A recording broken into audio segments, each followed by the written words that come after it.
देखिए कक्षा एकादश की आज की इस वीडियो में आज हम पढ़ने जा रहे हैं मेंडलीफ की मूल आवर्त सारणी के विषय में, जिसमें हम वर्गों पर ध्यान देंगे। किस पर? वर्गों पर। वर्गों में हम क्या पढ़ेंगे कि मेंडलीफ की आवर्त सारणी में, यानी कि आधुनिक आवर्त सारणी में अब कुल वर्गों की संख्या 9 है। कितने वर्ग हैं जी? 9। मतलब में जो खड़े कॉलम है गणित की कॉपी के जैसे में 9 हैं, जो क्रम से 1 से 9 तक नहीं है। ठीक है, 1 से 9 तक नहीं है लगातार। वो कैसे हैं? 1 से 8 तक हैं। और इसके बाद एक वर्ग आ रहा है जिसका नाम है शून्य वर्ग। ठीक है, उसको ही 9वां वर्ग मानते हैं हम। समझ गए? 1 से लेकर 8 तक हैं, 8 के बाद शून्य वर्ग आपका स्टार्ट होता है। ठीक है जी, कोई दिक्कत तो नहीं है।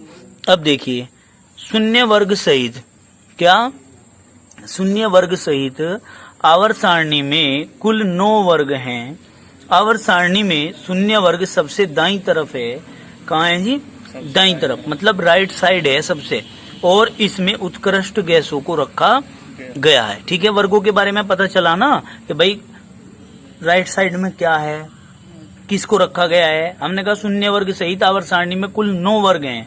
आवर्त सारणी में शून्य वर्ग सबसे दाईं तरफ है और इसमें उत्कृष्ट गैसों को रखा गया है। अब हम क्या कहेंगे? शून्य और 8वें वर्ग को छोड़कर सभी वर्गों को 2-2 उपवर्गों में विभाजित किया गया है। भाई किसको? शून्य को वर्ग को, 8वें वर्ग को छोड़ दो, बाकी सबको कितने कितने में डिवाइड किया गया? 2-2 वर्ग में डिवाइड किया गया। अब देखो, जिन्हें हमने जो 2-2 वर्गों में डिवाइड करे हैं, जिन्हें, उनको हमने ए और बी उपवर्ग कह दिया। क्या नाम दे दिया उनको? ए और बी उपवर्ग। समझ में आ रही है ये बात? भाई इसको हमने क्या बोल दिया? ए और बी उपवर्ग बोल दिया। एक ही वर्ग में आने वाले तत्वों के गुणों में समानता होती है। वर्गों की ये भी बात आपको पता चल गई कि एक ही वर्ग में आने वाले जितने भी तत्व हैं उनके गुणों में क्या होती है? समानता होती है। फिर हम क्या कहेंगे? फिर हम कहेंगे विशेष रूप से एक ही वर्ग के तत्वों में एक वर्ग के तत्वों के गुण दूसरे वर्ग के तत्वों के गुणों में भिन्नता होती है। भाई विशेष रूप से एक ही उपवर्ग के तत्वों में, एक ही उपवर्ग के तत्वों में एक वर्ग के तत्वों के गुण समान होंगे, दूसरे वर्ग के तत्वों के गुणों से भिन्न होंगे। ये बात इसने कही है। अर्थात एक ही वर्ग में पाए जाने वाले तत्वों के रासायनिक गुणधर्म समान होंगे, भौतिक गुणधर्म समान होंगे।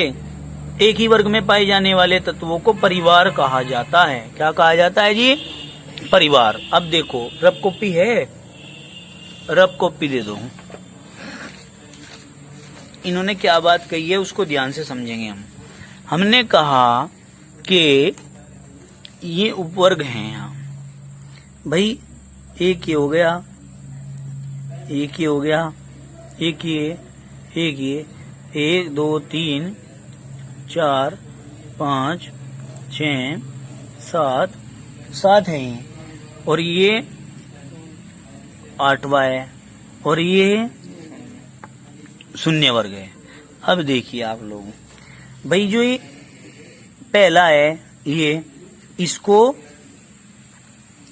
2 में डिवाइड कर दिया, दूसरे को 2 में डिवाइड कर दिया, तीसरे को कर दिया डिवाइड, चौथे को डिवाइड कर दिया, 5वें को डिवाइड कर दिया, 6ठे को डिवाइड कर दिया, 7वें को डिवाइड कर दिया।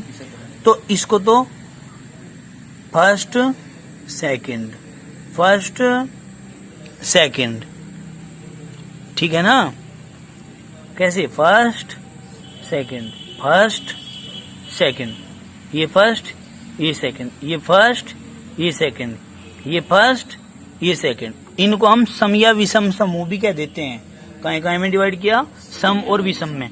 लेकिन जो ये 8वें वाला है इसको 3 में डिवाइड कर दिया, और जो ये 9वें वाला है इसको शून्य वर्ग मान लिया। क्या मान लिया? शून्य वर्ग। ये सबसे राइट साइड में आ रहा है। किधर आ रहा है? राइट साइड में। तो देखो टोटल कितने हो गए भाई? टोटल हो गए, शुरू से यदि हम गिनेंगे 1 2 3 4 5 6 7 8 9 10 11 12 13 14 15 16 17 और ये 18। तो इस प्रकार से तत्वों के वर्गों की कुल संख्या कितनी हो गई? 18 हो गई। समझ में आई बात? और 18 वाले ग्रुप को आपने शून्य वर्ग मान लिया, या इसको अक्रिय गैस परिवार मान लिया, या उत्कृष्ट परिवार मान लिया, या इनर्ट गैसेस मान लिया, सब एक ही है। क्लियर होगी ये बात? तो इस प्रकार से तो इन्होंने वर्गों को बांटा है। चूंकि वर्ग टॉपिक चल रहा है तुम्हारा, तो वर्गों के टॉपिक में हम क्या पढ़ेंगे? वर्ग ई पढ़ेंगे, वर्गों की विशेषताओं को पढ़ेंगे। अब आगे चलते हैं हम। देखिए इन्होंने कहा है इसमें कि भाई ये है परिवार, परिवार फैमिली, ये है तत्व जिसको हम क्या कहते हैं? एलिमेंट कहते हैं। क्या कहते हैं? एलिमेंट। देखो अक्षार धातुएं, अक्षार धातुओं को हम क्या कहते हैं? Alkali metals. क्या कहते हैं? एल्कली मेटल्स कहते हैं। इसमें कौन कौन आता है? Lithium, sodium, potassium, rubidium, caesium, francium. सारे के सारे तत्व अक्षार धातुओं वाले परिवार में आ रहे हैं। ठीक है जी, कोई दिक्कत तो नहीं है? मुद्रा धातु जिनकी मुद्रा बनती है। ठीक है, देखो कॉपर, सिल्वर और गोल्ड। कौन कौन है? कॉपर, सिल्वर और गोल्ड, ये एक परिवार में रखे गए। अक्षारीय मर्दा धातुएं, beryllium, magnesium, calcium, strontium, barium, radium, ये सारी की सारी अक्षारीय मर्दा धातुएं हैं। कैसी हैं? अक्षारीय मर्दा धातुएं, मतलब जो अक्षारीय मर्दा के अंदर से निकलती है। ठीक है जी, मिट्टी के अंदर से निकलते हैं। अब इसके बाद आता है निकोजन्स। क्या जी? निकोजन्स। निकोजन्स होते हैं, देखो निकोजन्स की एक खासियत बताऊं मैं आपको। लिखा हुआ तो निकोजन्स है, लेकिन स्टार्टिंग पी से होगा, पी साइलेंट है इसमें। अब देखिए नाइट्रोजन, फास्फोरस, आर्सेनिक, क्या? Antimony, bismuth. समझ गए? क्या क्या है? Antimony, bismuth. अब देखो चाल्कोजन। चाल्कोजन क्या हूं? ऑक्सीजन परिवार को कहते हैं कैल्कोजन्स। अब देखिए लिखा हुआ चाल्कोजन्स है, लेकिन बोलते हैं chalcogens. Oxygen, sulphur, selenium, tellurium, polonium. समझ गए जी? क्या है? ऑक्सीजन, सल्फर, सिलेनियम, टेलुरियम और पोलोनियम, ये है। अब देखिए हेलोजन। हेलोजन में क्या है? फ्लोरीन, क्लोरीन, ब्रोमीन, आयोडीन और एस्टेटीन। ये बेटे आयोडीन है ये। ठीक है, आपने एल बना रखा है यहाँ, ये आयोडीन है। और ये एस्टेटीन। अक्रिय गैसें, अक्रिय गैस परिवार में कौन कौन है? Helium, neon, argon, krypton, xenon, radon. ये सारे के सारे क्या हैं बेटे? ये सारे के सारे क्या हैं? अक्रिय गैस तत्व हैं। क्या हैं? अक्रिय गैस तत्व हैं। बोलो जरा, इतनी बात समझ में आई है क्या? आगे चलिए। मेंडलीव की आधुनिक आवर्त सारणी की उपयोगिता पढ़ेंगे भाई। क्या पढ़ेंगे? मेंडलीव की आधुनिक आवर्त सारणी की उपयोगिताएं। इनकी क्या क्या उपयोगिता हैं? देखो हम क्या कहेंगे? अध्ययन में सहायता। कहें कि अध्ययन में सहायता, जितने तत्व ज्ञात हुए हैं। अब मूल आवर्त सारणी खत्म होगी, आधुनिक आवर्त सारणी है ये। देखो क्या कहेंगे? नंबर 1, अब तक ज्ञात 117 तत्वों को आवर्त सारणी के 9 वर्गों में रखा गया है। कितने वर्गों में? 9 वर्गों में रखा गया है। केवल इन 7 वर्गों के अध्ययन से इन सभी 117 तत्वों के गुणों के बारे में बहुत कुछ जानकारी मिल जाती है। भाई क्या कहा इन्होंने? कहा 9 वर्गों में रखा। इन केवल 9 वर्गों का अध्ययन कर लो, इन केवल 9 वर्गों का अध्ययन कर लो, 117 तत्वों के गुणों के बारे में अधिक से अधिक जानकारी आपको मिल जाएगी। क्यों? क्योंकि ऊपर से लेके नीचे तक जो तत्व रखे हुए हैं किसी एक ही ग्रुप के अंदर, उन सब के गुण एक समान है। तो ऊपर वाले का एक का पता कर लो आप भाई, जो सबसे ऊपर आ रहे हैं टॉप पे, उनका पता कर लो बस, बाकी सबका ऑटोमेटिक पता चल जाएगा। आई नहीं समझ बात? तो इन्होंने कहा कि 9 तत्वों का अगर हमें पता चल जाए, शुरू में ऊपर बताया नहीं का 9 है, अगर उन 9 के गुणों का पता चल जाए तो सबके गुण तो एक जैसे ही होंगे। फिर 117 के 117 का हम अध्ययन कर सकते हैं इस तरह। फिर हमने क्या कहा? यदि किसी उपवर्ग के एक तत्व के गुण मालूम हो, यदि किसी उपवर्ग के एक तत्व के गुण क्या हो, इसमें पता हो हमें, तो उस उपवर्ग के अन्य सभी तत्वों के विषय में जानकारी आसानी से मिल जाएगी।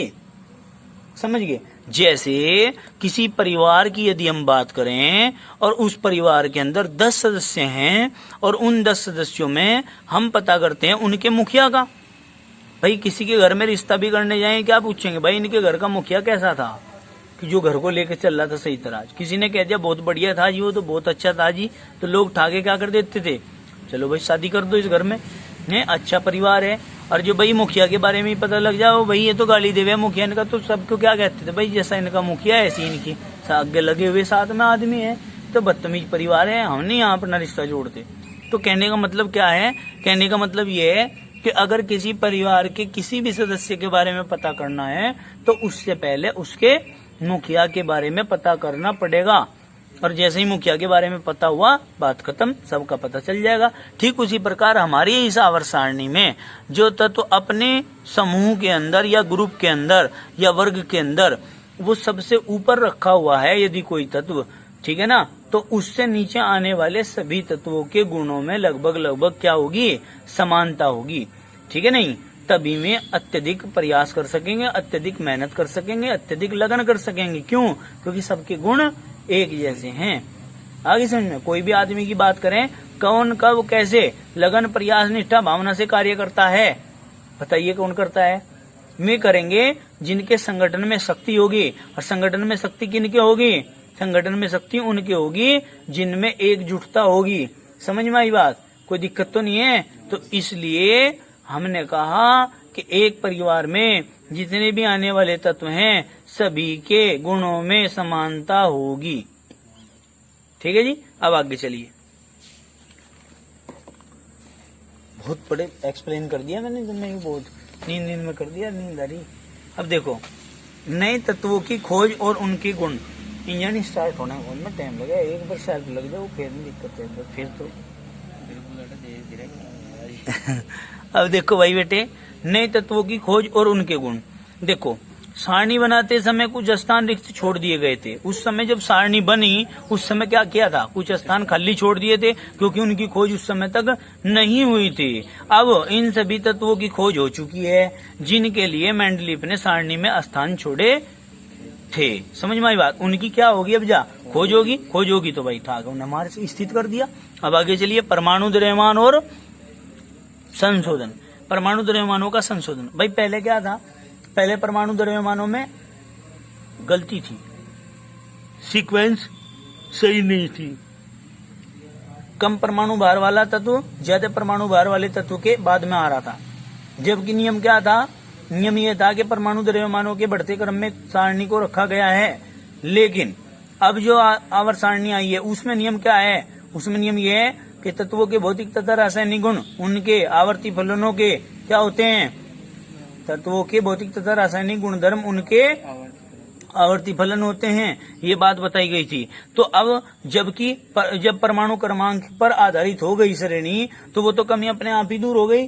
अब तो द्रव्यमानों की तो बात ही नहीं रही। तो देखो कैसे, फिर भी प्लेटिनम और यूरेनियम आदि तत्वों के परमाणु द्रव्यमान उनकी आवर्त सारणी में स्थिति को देखते हुए संशोधित किए गए। उनकी स्थिति को देखते हुए क्या किए गए, संशोधित किए गए, उनमें सुधार किया गया। सारणी में तत्व की स्थिति में उनकी संयोजकता का अनुमापन किया जा सकता है। कहेगा उनकी स्थिति का अनुमापन किया जा सकता है और उनके या उसके परमाणु द्रव्यमान की गणना की जा सकती है। क्या करी जा सके भाई, उसके परमाणु द्रव्यमानों की गणना की जा सके। बताओ इतनी बात समझ में आई क्या, कोई दिक्कत तो नहीं है। अब देखो, मेंडलीफ की आधुनिक आवर्त सारणी के दोष। क्या, मेंडलीफ की आधुनिक आवर्त सारणी के दोष। नंबर 1, नया टॉपिक चल गया, दोष चल गया आधुनिक आवर्त सारणी के। अब तक तो उपयोगिता चल रही थी, अब दोष क्या है। कुछ दोष ऐसे हैं जो शुरू में थे और आज तक चले आ रहे हैं, उन्हीं दोषों को याद रखना अपने माइंड के अंदर। और किसी भी सारणी का दोष आवे ये वाले लिख देना, क्योंकि दोष सारे यही है। मैं आज तक भी सुधार नहीं हुआ इनमें। देखिए कैसे, हाइड्रोजन का स्थान। भाई एक बात सुनिए, आप सभी लोग, आप सभी बुद्धिजीवी हैं, आप सभी पढ़े लिखे हैं, आप सभी ज्ञान को जानने वाले हैं, जिज्ञासु हैं, जिज्ञासा रखने वाले हैं। आप सभी को पता है जब आवर्त सारणी में किसी तत्व को एक जगह स्थान दे दिया तो उसे दूसरी जगह स्थान नहीं दिया गया, क्योंकि जो 6 नंबर पर कार्बन आ रहा है तो 6 नंबर पर कार्बन ही रहेगा, नाइट्रोजन नहीं आने का, ऑक्सीजन नहीं आने का। तो परमाणु क्रमांक जब जिसका 6 है उसे 6 ही स्थान पे रहना पड़ेगा, 7वें वाले को 7वें के स्थान पे रहना पड़ेगा, 10वें वाले को 10वें पे, 80 वाले को 80 पे। तो हाइड्रोजन क्या ज्यादा खास है, इसे 2 जगह स्थान मिला। एक कहा, एक अक्षार धातुओं में सबसे ऊपर, हीलियम से ऊपर कौन रखा हुआ है, हाइड्रोजन। एक दूसरी बात अगर हम करें, फ्लोरीन के ऊपर हैलोजन तत्वों के साथ में भी हाइड्रोजन को रखा गया है फ्लोरीन से ऊपर। किसके आधार पर, गुणों के आधार पर। तो इसे 2 स्थानों पर रखने का कारण हम आज तक पता नहीं लगा पाए। तो ये क्या है, ये बहुत ही बड़ा दोष है। हाइड्रोजन की स्थिति क्या है, सबसे बड़ा दोष है। क्या कहा, हाइड्रोजन के गुण पहले वर्ग के अक्षार धातुओं और 7वें वर्ग के हैलोजनों से मिलते जुलते हैं, इसलिए हाइड्रोजन को आवर्त सारणी के पहले और 7वें दोनों वर्गों में रखा जा सकता है। दोनों वर्गों में क्यों रखा जा सके, जब सबको एक जगह स्थान मिला, जब कोई घर में सदस्य है और प्रत्येक सदस्य को 20 सदस्य हैं, 20 में से एक को एक मकान, दूसरे को एक मकान, 10वें को भी एक मकान, सबको एक मकान मिल रहा। 18वें वाले को 2 जगह क्यों रखा, 2 स्थान क्यों दिए, 2 कमरे क्यों दे दिए उसे, वो भी तो इसी परिवार का हिस्सा है, बराबर का अधिकारी है, उसे भी एक ही कमरा मिलना चाहिए था, लेकिन इसको 2 कमरे क्यों दे दिए, ये दोष बन गया, ये उत्पन्न हो गया दोष। इसी प्रकार हम कह रहे हैं कि हाइड्रोजन पूरी 118 तत्वों की इस आवर्त सारणी में हाइड्रोजन को ही 2 स्थान पर क्यों रखा गया, ये बहुत बड़ा दोष है अपने आप में। अब आगे चलिए, असमान तत्वों का एक साथ रखा जाना। अब आप बार बार पढ़ते आ रहे हो, क्या पढ़ते आ रहे हो भाई, कि समान गुण वाले तत्वों को एक साथ रखा गया है, लेकिन यहाँ क्या कह दिया, असमान तत्वों का एक साथ रखा जाना।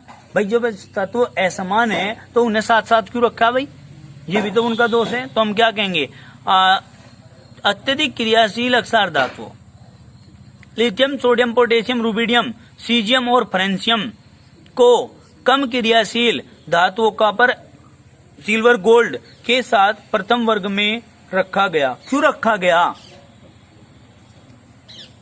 क्यों रखा गया, जबकि ये अक्षार धातु हैं, अत्यधिक क्रियाशील हैं, ये कम क्रियाशील धातु हैं, मुद्रा धातु हैं, इनके साथ में इनका कॉम्बिनेशन क्यों बनाया, बस ये बात मेरी समझ में नहीं आई। आप भी तो पूछ सको ये क्वेश्चन। तो भाई ये साथ साथ क्यों रखे गए, ये क्योंकि इनका दोष है। क्यों दोष कब होता है, जब हम अपने नियम के पालन से विमुख हो जाते हैं तो वही दोष बन जा। तो नियम का पालन नहीं हो रहा है यहाँ पे, इसलिए ये दोष बन गए। अब हमने क्या कहा, जो बात कहने की थी उसे पलट दी। कौन सी, कि समान गुण वाले तत्वों को एक स्थान पर रखा जाना चाहिए, लेकिन एक स्थान पर रखा जाना चाहिए, लेकिन यहाँ क्या कह रहे हैं हम, कि समान गुण वाले तत्वों का अलग अलग रखा जाना। अलग अलग क्यों रखा भाई, अलग अलग रखने का तो कारण ही नहीं है, जब गुण समान है सबके, तो ये भी इनका क्या है, दोष। समझ में नहीं आ रही बात भाई, समझ में नहीं आ रही बात आप लोगों की। अब देखो, बेरियम है, पहले ये क्या है, लेड है, ये सिल्वर है, और टाइटेनियम के गुण समान होने पर भी इन तत्वों को अलग अलग अपवर्ग में रखा गया है। भाई क्या कहा, बेरियम, लेड और सिल्वर, टाइटेनियम के गुण समान होने पर भी इन तत्वों को अलग अलग वर्गों में रखा गया है। क्यों रखा गया है, देखो, उत्कृष्ट गैसों के लिए आवर्त सारणी में कोई स्थान नहीं छोड़ा गया। आवर्त सारणी में क्या नहीं किया गया, आवर्त सारणी में कोई भी स्थान नहीं छोड़ा गया। क्लियर होगी बात। अब देखो दूसरी बात क्या है, एक ही संयोजकता प्रदर्शित होना। क्या, देखो भाई,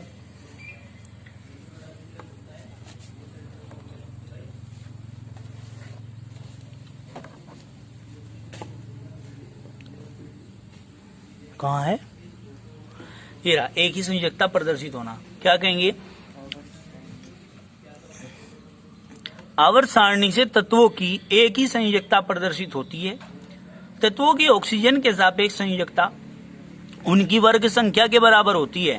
भाई तत्वों की ऑक्सीजन के सापेक्ष संयोजकता उनके वर्गों की संख्या के बराबर होती है, परंतु बहुत से तत्व ऐसे हैं जो परिवर्ती संयोजकता प्रदर्शित करते हैं। क्या करते हैं भाई, परिवर्ती मतलब दोहरी संयोजकता प्रदर्शित करते हैं। कौन कौन सी है, उदाहरण है, कॉपर की संयोजकता 1 भी है और 2 भी है, गोल्ड की संयोजकता 1 भी है और 3 भी है। तो क्या है, अलग अलग संयोजकता नहीं है गए। तो जब हर तत्व की संयोजकता 1 होती है तो इनकी संयोजकता अलग अलग क्यों है भाई, तो ये भी इनका दोष है। आगे चलो, एक दोष ये दोष है जिसे आप कभी भूलोगे नहीं, क्योंकि ये दोष आज तक जो का तू बना हुआ, किसी भी आवर्त सारणी में सुधर नहीं पाया दोष। कौन सा है? लैंथेनाइड और एक्टिनाइड तत्वों का स्थान। देखिए जी, लैंथेनाइड तत्वों के परमाणु क्रमांक अलग अलग हैं। क्या है इनके परमाणु क्रमांक? अलग अलग। फिर भी इन 14 तत्वों को आवर्त सारणी के सबसे नीचे, फिर भी इन 14 तत्वों को आवर्त सारणी के सबसे नीचे अलग अलग श्रेणी में 14 तत्वों को अलग अलग श्रेणी में रखा गया है, जो कि इनका दोष का कारण है। आगे समझ में कोई दिक्कत है यहाँ तक?